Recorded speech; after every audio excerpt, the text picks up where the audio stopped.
Bom dia, pessoal. Tudo bom? Meu nome é Ricardo de Figueiredo, eu sou doutor Orquídea, sou sócio da Orquídea Rio, tá?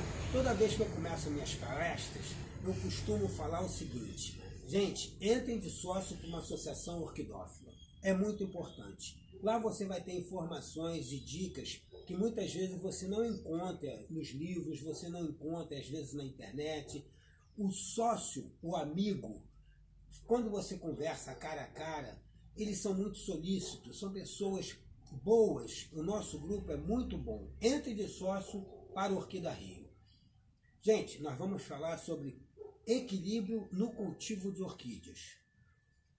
Uma das coisas mais importantes que nós temos que observar quando vamos cultivar orquídea é o nosso ambiente, aonde nós vamos cultivar as nossas orquídeas. Não importa se é dentro de uma casa, se é dentro de um terreno, se é numa cobertura, se é num apartamento próximo à janela. Existem itens que são importantíssimos no cultivo de orquídea. E esses itens equilibrados, você vai conseguir ter sucesso no teu cultivo. Então, as coisas são o seguinte. Primeiro item, luminosidade. Luz, muito importante. Uma das imprescindíveis. Segundo item, água, irrigação. Terceiro item, umidade relativa do ar. Quarto item, nutrição. E ainda temos temperatura e ventilação. Você conseguindo equilibrar esses 6 itens, com certeza você vai ter sucesso no seu cultivo. Luz, gente, agora nesse momento aqui na minha coleção que vocês estão vendo, são 1h da tarde. Essa é a luminosidade de inverno na minha coleção. Tá? Se eu não tivesse essa luminosidade, eu não conseguiria ter uma série de flores que estão aqui nesse momento. Eu ainda tenho no meu nicho ambientes mais sombreados, aonde eu vou ter plantas que gostam de menos luz do que agora no momento. Tá? No verão, a minha intensidade luminosa é muito maior. E uma coisa importante, nós precisamos entender que o sol direto não faz bem às orquídeas. Uma pequena quantidade de orquídeas gosta de sol direto, insolação intensa. Na maioria das vezes, nós temos que quebrar essa insolação usando sombrites, ripados, para amenizar essa energia solar. Tá? Então, eu aqui na minha casa, eu utilizo um sombrite de 60%. Tá? Entre 50% e 70% de quebra de luminosidade é o ideal. Então, eu tenho um sombrite de 50% que quebra a luminosidade do sol direto pela metade, e tenho 70% até 70% é onde vão se encontrar, onde eu vou conseguir cultivar grande parte das orquídeas que nós compramos nas exposições. E o sol, a luz, é muito importante porque ela promove a fotossíntese. E nós vamos falar várias vezes sobre isso aqui nessa pequena palestra. A fotossíntese é a quebra dos nutrientes, dos elementos químicos que nós fornecemos na adubação, tá? E ele transforma esses nutrientes em aminoácidos e enzimas, que por sua vez vão se transformar em carboidratos, e que é a base alimentar, é o alimento da orquídea e das plantas em geral. Os carboidratos são os açúcares de quais as plantas se alimentam. Gente, voltando para a iluminação um pouquinho mais, então, sabemos que é muito importante eu ter uma iluminação boa para que possa ocorrer a fotossíntese e minha planta conseguir fabricar o seu próprio alimento. Vamos falar sobre água agora. Água é o elemento que faz com que os nutrientes se encaminhem dentro da planta, que saiam do substrato. Os nutrientes normalmente estão nos substratos. Na natureza, esses nutrientes são oferecidos para as orquídeas em forma de cocô de passarinho, a poeira que vem ao ar e que se estabelece nos troncos, as folhas secas que vão caindo nas forquilhas, e com o advento da chuva, aquilo começa a entrar em deterioramento, e essa deterioração fornece os nutrientes que irão ser a base da alimentação da orquídea. Quando chove, a água capta todas essas coisas e leva para as raízes. As raízes são a boca da orquídea. E é muito importante a gente entender uma coisa. Quando a gente cultiva em casa, dentro de vasos, esses nutrientes não estão disponíveis na quantidade correta que a natureza fornece para as plantas. Nós precisamos alimentar nossas plantas, nós precisamos adubar nossas plantas. E a água me ajuda a transportar esse adubo, essa nutrição, esses nutrientes para dentro da planta. Uma coisa muito importante na questão da irrigação é que eu entenda que eu não posso deixar minhas orquídeas encharcadas. O substrato não pode ficar encharcado durante muito tempo. Ontem aqui em casa choveu.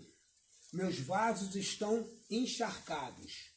Eu não preciso regar minhas plantas. Eu agora só vou regar minhas plantas, como nós estamos no inverno e hoje é sexta-feira. Se não chover mais, eu só rego minhas plantas agora lá para terça, quarta ou quinta-feira. Vai depender do tempo, vai depender da temperatura, vai depender da incidência solar. Uma das coisas importantes que a gente deve ter sempre em mente é consultar os nossos programas meteorológicos, em aplicativos, na televisão, no rádio, saber quando é que vai chover. Porque imaginem o seguinte, se ontem choveu e eu tivesse regado minhas plantas na quarta-feira e na quinta caiu um temporal, eu estaria regando regando demasiadamente. Eu reguei e ainda choveu. Então ia ficar muito molhado. E isso tem a tendência de apodrecer as raízes. Quando eu deixo meu substrato encharcado muito tempo, minhas raízes apodrecem e são as raízes são a boca da planta. É pela raiz que a planta bebe água e se alimenta. Tá? Então a gente tem que ter em mente que um sistema radicular saudável é onde eu tenho uma planta também saudável. Se eu não tenho raiz, eu não tenho uma planta saudável, ela começa a definhar. E aí que entra a nutrição, porque a água fornece oxigênio e hidrogênio. Tá? O nitrogênio, o potássio, o fósforo entram em forma de adubo. Tá? Eu ainda tenho carbono, e isso tudo esses nutrientes juntos com a incidência solar na folha da orquídea promove a fotossíntese. Tá? O que acontece? Eu tenho aí uma quebra, uma reação química, onde essas moléculas de água, a molécula de CO2, a molécula do cálcio, do fosfato de potássio, a molécula do fosfato de nitrogênio vai ser quebrada, tá? E vai se formar uma molécula de açúcar, chamada CHON, carbono, hidrogênio, oxigênio e nitrogênio. Essa molécula, que é chamada CHON, é a base da cadeia alimentar das orquídeas. Tá? Eu quero que vocês entendam o seguinte, eu não preciso muito me preocupar quanto a essa questão da fotossíntese, porque a planta vai realizar ela quando eu tiver sol e luz nela. Eu preciso que vocês entendam que eu tenho que colocar adubos, eu tenho que alimentar minha planta, eu tenho que fornecer os macronutrientes, que são nitrogênio, fósforo e potássio. Macronutrientes secundários, cálcio, magnésio e enxofre. E eu ainda tenho os micronutrientes, que é cloro, boro, molibdênio, ferro, zinco, cobalto, manganês e mais alguns outros. Bom, gente, como é que eu faço essa nutrição? Eu não preciso. As orquídeas têm um metabolismo muito lento. Elas crescem devagar. Elas crescem um pseudobulbo, no máximo 2 por ano. Elas emitem uma floração anual. E as raízes delas foram feitas para captarem pequenas quantidades de nutrientes, mas o tempo inteiro. Então é muito melhor eu adubar parcimoniosamente, adubar homeopaticamente uma vez por semana, do que adubar em grandes quantidades uma vez por mês. Quando eu adubo em grandes quantidades, eu estou desperdiçando adubo e as orquídeas não vão captar toda aquela quantidade de adubo, absorver toda aquela quantidade de adubo que eu forneci, e eu posso levar a minha planta a uma intoxicação por excesso de adubação. Então, tenho em mente adubar em pequenas quantidades, sistematicamente, uma vez por semana, tá? Ou de 15 em 15 dias, e fazer um programa de adubação. Hoje eu alimento com NPK, os macronutrientes, nitrogênio, fósforo, potássio. Na próxima adubação eu alimento com cálcio e magnésio. Na outra adubação, na terceira adubação, eu alimento com micronutrientes. Uma coisa importante, eu não posso juntar todos e adubar de uma vez só. Existem elementos químicos que são incompatíveis, eles não se misturam. E se eu juntar eles, por exemplo, cálcio e fósforo na mesma solução, provavelmente vai haver uma precipitação e eles não serão compatíveis, e eu não vou estar adubando a minha orquídea devidamente. Então, toda vez que eu for adubar cálcio, eu adubo com ele separado. Outro, enxofre acelera a absorção de nitrogênio. E muitas vezes um excesso de nitrogênio pode me levar a uma intoxicação. Então eu procurarei sempre adubar o enxofre separado do nitrogênio. E assim por diante. O importante é que a gente adube. Levando em conta isso tudo, eu ainda tenho a ventilação e ainda tenho a aeração e umidade relativa do ar. A umidade relativa do ar, tá, é quem vai me ajudar muito a me controlar a minha quantidade de água. Porque se eu tenho um ambiente úmido, eu não preciso ficar regando muitas vezes, ao contrário de um ambiente seco. Lembrando que existem orquídeas que gostam de mais água e outras que gostam de menos água. Vou citar exemplos. As catleias valquirianas, que são do centro-oeste brasileiro, a Cattleya nobilior, que fica em Brasília, na região de Brasília, são ambientes muito secos, é o Cerrado brasileiro. E existem outras catleias que são da Mata Atlântica.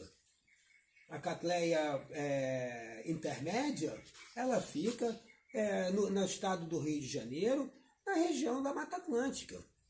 Então, o nível de umidade é muito maior. Então, toda vez que eu tiver plantas variadas, é isso que dificulta um pouco o nosso cultivo. A gente tem que encontrar um equilíbrio para poder cultivar uma variedade de plantas distintas. Se eu cultivar só um tipo, só uma espécie de planta, ficaria mais fácil, tá?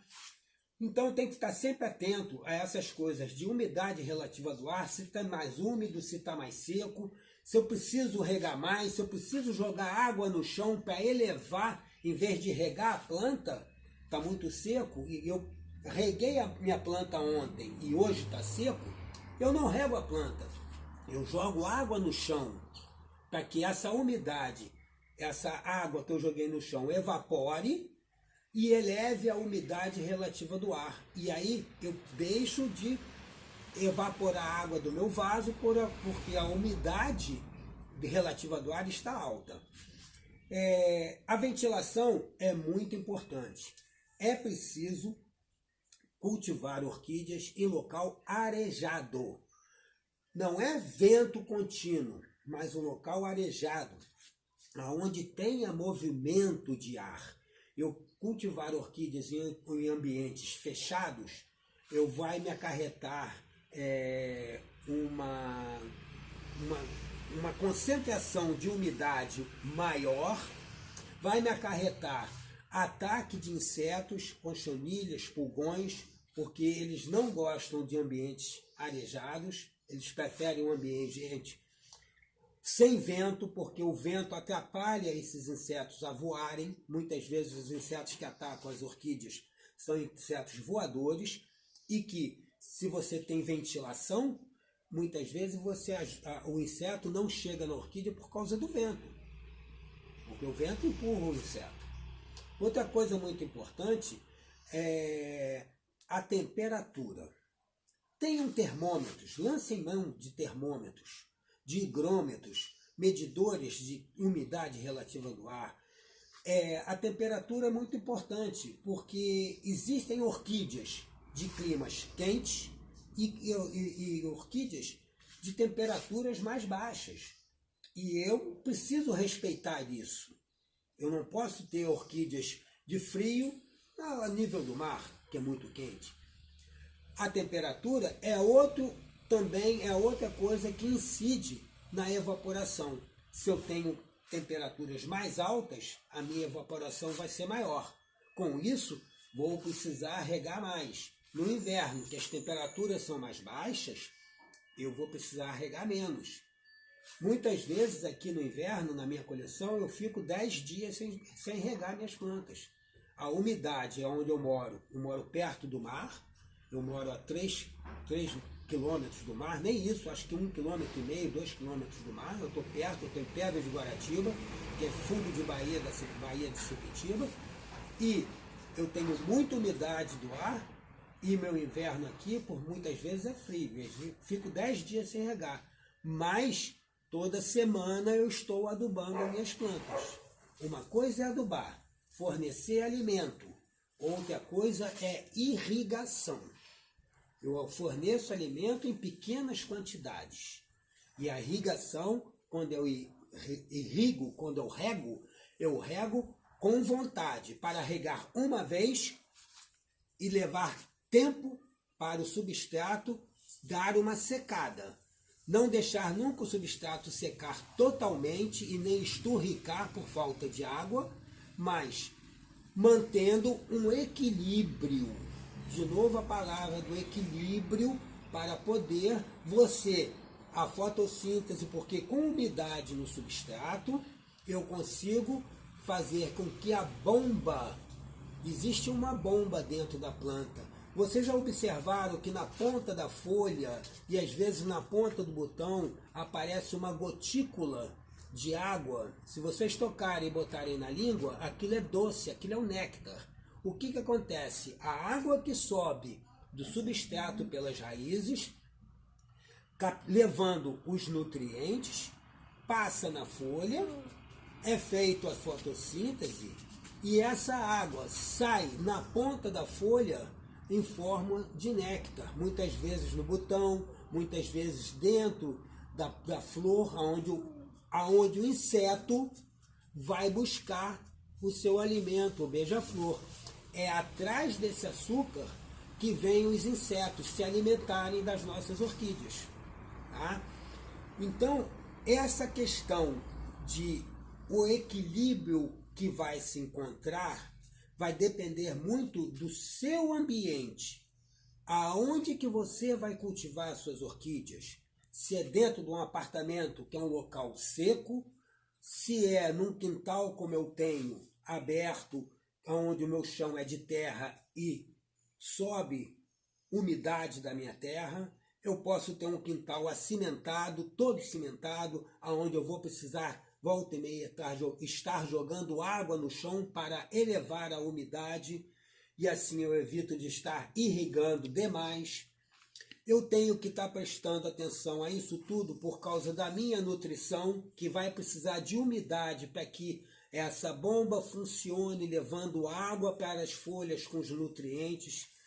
Se é um local mais ventilado ou menos ventilado, essa é a visão do equilíbrio. É aí que a gente tem que prestar atenção, observar se está nascendo raiz, se a raiz está apodrecendo, se a raiz está crescendo, se as folhas estão, a planta está desenvolvendo, se toda vez no ano, naquela mesma data, minha flor está florindo, a minha planta está florindo. Isso é importante.